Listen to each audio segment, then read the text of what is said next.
Bonjour et bienvenue chez Marco. Bonjour à tous, bienvenue chez Marco encore une fois. Comme vous voyez, on est de retour. Grâce à vous, on a fait énormément de vues sur le web. J'en suis ravi, moi et mon équipe, on est vraiment très contents et très étonnés justement de cet engouement. Donc justement, on va aller un petit peu plus loin. Aujourd'hui, on va parler de la farce artisanale, la mienne en l'occurrence. Et on va vous expliquer un peu le pourquoi du comment de mélanger plusieurs viandes et ce qu'on pourrait en faire. Alors donc qu'est-ce qu'il y a dans la farce? Donc dans ma farce, en fait, on va mettre de la grillade, on va mettre du plat de côte et du mince de veau. Pourquoi on met ces trois viandes? Parce que justement, il faut un équilibre de moelleux, un équilibre de saveur et un équilibre de gras.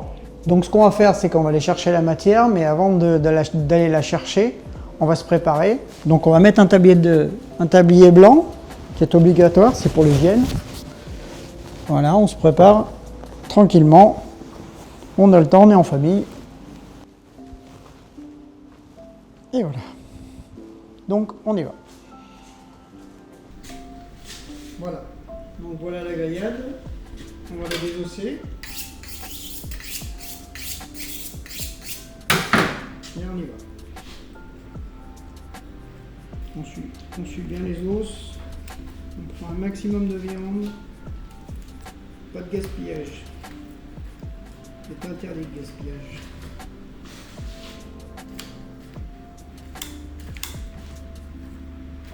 Et voilà. Hop. Vous voyez un petit assortiment de gras et de viande qui est revenu moelleux dans notre farce.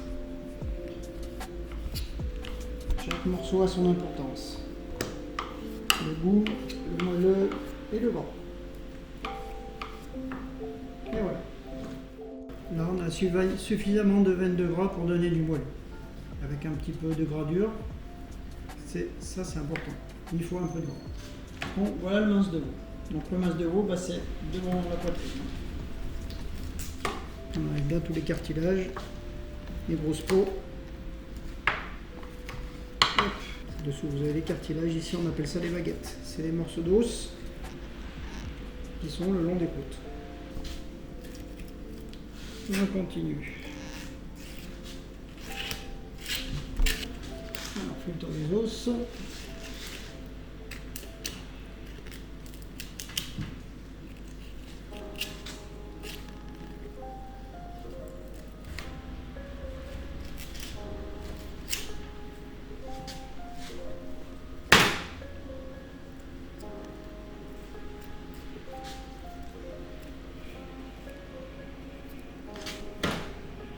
Hop. Et on va procéder au découpage. Et comme sur les grillades, vous avez du gras et vous avez du maigre. Vous voyez ici, il y a relativement de gras et le maigre ici. Donc, ce qui va donner l'harmonie justement de la farce. Donc là, on a le mince de bœuf. Sur le mince de bœuf, d'habitude, on peut le faire en pot-au-feu. Donc aujourd'hui, on va le mettre dans la farce.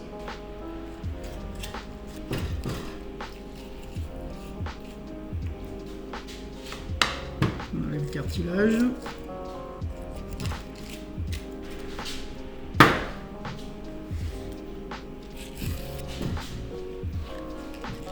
Si vous n'êtes pas des professionnels, il faut faire attention au couteau.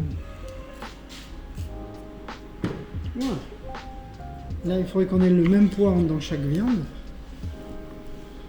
On va voir cet équilibre qu'on recherche. Hop. Allez, les deux derniers, et on est pas mal. Donc là, on a pris du persil frais. Donc ce qu'on va faire, c'est qu'on va déjà le rincer et après on va le découper légèrement pour le mettre dans la farce. Donc ce qu'on va faire, c'est qu'on enlève juste les grosses queues comme ceci et on va regarder que le cœur. En fait, si on met ces tiges là, c'est pas très bon, ça fait toujours un peu les fils. On remet toujours enlever, surtout dans les farces. Alors là, le persil, moi je l'ai pris chez un maraîcher qui est pas loin de chez nous et qui était là ce matin pour faire son marché et qui nous a aussi fourni les tomates que vous verrez tout à l'heure. Après on ajoutera l'ail, le sel et le poivre. Là on va prendre de l'ail. Hop, un. Oups. Bon, c'est tout cassé. Là, on a à peu près 3 kg de viande. On le pesera tout à l'heure, mais... Et là, on va prendre, vous voyez la quantité, 1, 2, 3, 4, 5, 6. Ça suffira. Alors, on enlève les peaux, bien sûr. Tac, hop. Tac. Alors, l'avantage, nous, en tant que professionnels, c'est qu'on a des grosses machines, donc on ne va pas s'embêter à y écraser. Mais vous, à la maison, bah, si vous avez le petit appareil pour écraser, hop, on regarde s'il n'y a pas de germes. Bon, là, ça va. Et puis, de toute façon, la viande, ce que vous pouvez faire, c'est demander à votre boucher qui vous la hache. Vous lui commandez à l'avance, il vous la hache la veille, venez chercher votre commande, vous n'avez plus qu'à mettre votre ail et votre persil, c'est encore plus simple, ça évite d'avoir à utiliser des machines ou salir la cuisine. Enfin, après, c'est vous qui voyez. On coupe un petit peu, hop.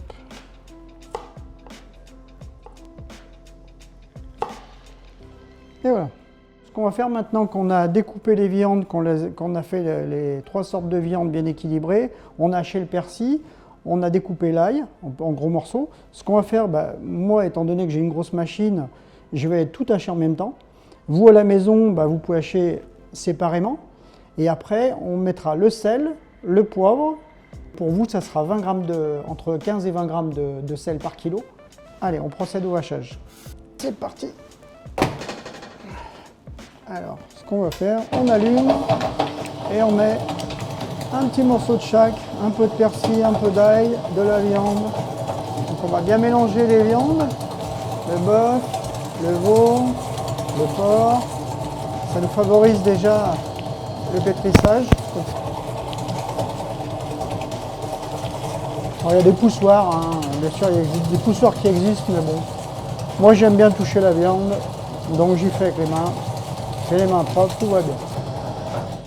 Donc on récapitule un petit peu, on a le bœuf, le veau, le porc, l'ail et le persil. Donc maintenant il nous manque le sel et le poivre. Donc on va procéder justement au mélange. Donc on saupoudre légèrement le sel et le poivre en surface comme ceci. Là aujourd'hui je le fais manuellement, c'est juste pour vous faire voir qu'à la maison on peut le faire. Autrement j'aurais pris mon pétrin. Bon, c'est quand même mieux de faire comme vous.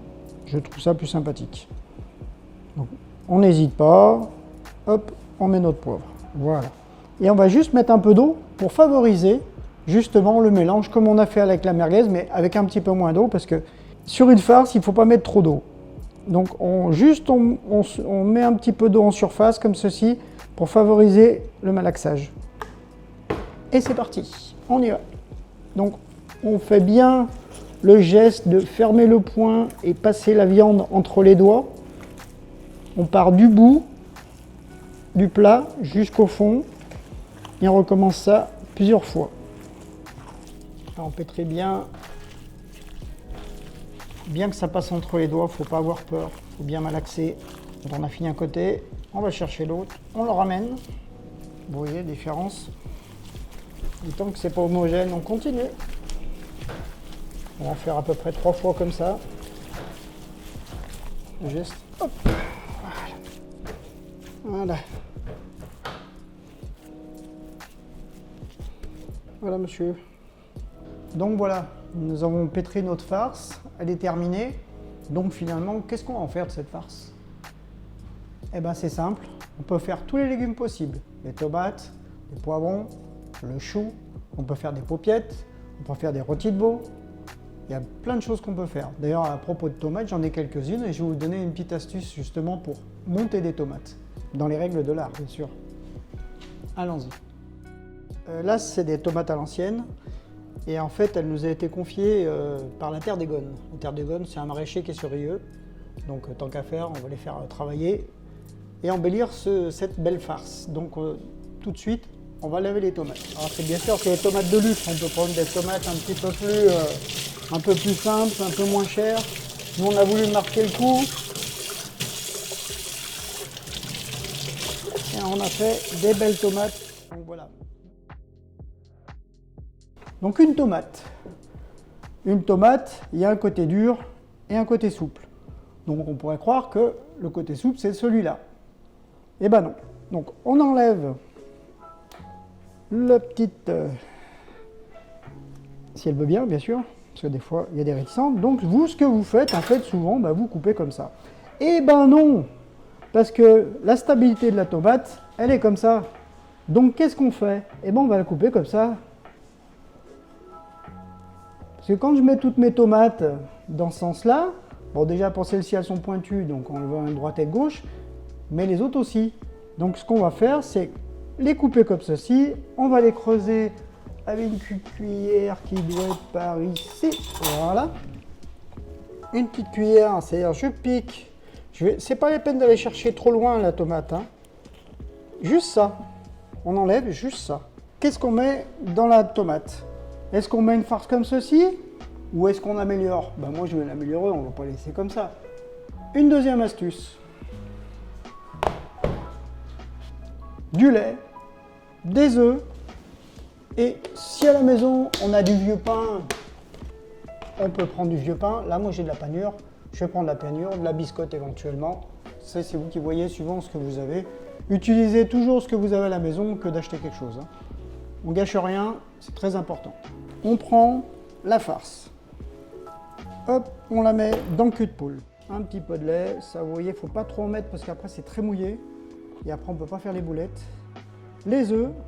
Alors les œufs c'est très important parce qu'en fait les œufs, ça permet de colmater l'ensemble. Donc moi je mets 2 œufs, là on a à peu près 1,5 kg, ouais 1,5 kg à peu près, 2 œufs ça suffit. Donc on met l'œuf entier, hein, pas de gaspillage. Hop, 1 et 2. Voilà. On saupoudre, regardez, juste comme ça. On n'a pas peur, on met une petite deuxième pincée et ça suffit. Voilà. On a des noix magiques et on pétrit. Vous voyez, il faut que ça fasse une belle pâte. On n'hésite pas, on aime bien mettre les mains dans la pâte, hein, nous. Progressivement, vous voyez, elle est un peu plus épaisse. Ça commence à se colmater. Alors quand vous faites ce genre de choses, prenez toujours une casserole plus grande, un cul de poule toujours plus grand de ce que vous pouvez faire. Autrement, vous êtes vite coincé. Voilà, puis alors je vous dis pas, je sais pas si vous sentez, mais ça sent bon. Vous voyez, on a quelque chose de bien consistant, ça tient, regardez, hein, ça me tient bien sur la main. Ouais. Ça lie, c'est lié, c'est une farce qui est bien liée.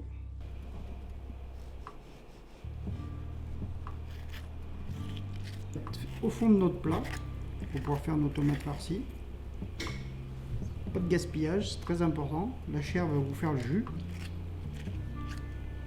Hop, voilà. Alors bien sûr qu'il y a des tomates à farcir hein, bien spécifiques. Celle-ci, c'est des cœurs de bœuf. Il y a un petit mélange de tomates à l'ancienne. On a voulu marquer le coup. Hein. On n'est pas obligé de prendre ce genre de tomates. Hein. C'est un peu pour l'image et un peu, bah voilà, parce que bon, cette année, bah faut se faire plaisir. Hein. Voilà. Donc maintenant, on va procéder à charger justement notre farce dans nos tomates. On n'hésite pas. On fait une belle boule bien ronde. On la pose dessus. Hop, et par magie, on met le petit chapeau. Ça va être très joli. On va aller dans une petite cagette comme ça, c'est sympa.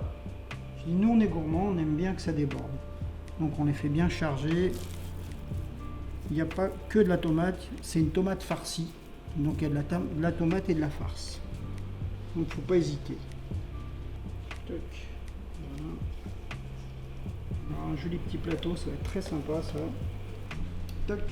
Alors pour la petite déco, on va mettre comme ça. Regardez, c'est beau comme tout. Hop. Voilà. Hop. Amenez ça. Hop. Chez vos amis. Prêt à cuire. Hop. Tac. Clairement, vous pouvez bien voir. Moi, c'est très beau. Enfin, moi, je trouve ça très beau. Voilà. Donc, comme je vous disais tout à l'heure, tout ça, on y mettra au fond du plat. Les tomates, on les mettra dans un grand plat. Un peu d'huile, un peu de beurre. Vous salez, vous poivrez légèrement. Et au four, 1 heure. Tout sera cuit en même temps, même la farce. La farce, c'est 1 heure de cuisson. Une tomate, c'est 1 heure de cuisson. Préchauffez le four, très important. 180 degrés. Et voilà. Maintenant, je vous ai donné le petit conseil. J'espère que ça vous a plu. Et puis à bientôt. Et surtout, n'hésitez pas, le petit coup de téléphone aux collègues, regardez les émissions, Marco, c'est sympa, et en plus, on apprend plein de choses. À bientôt!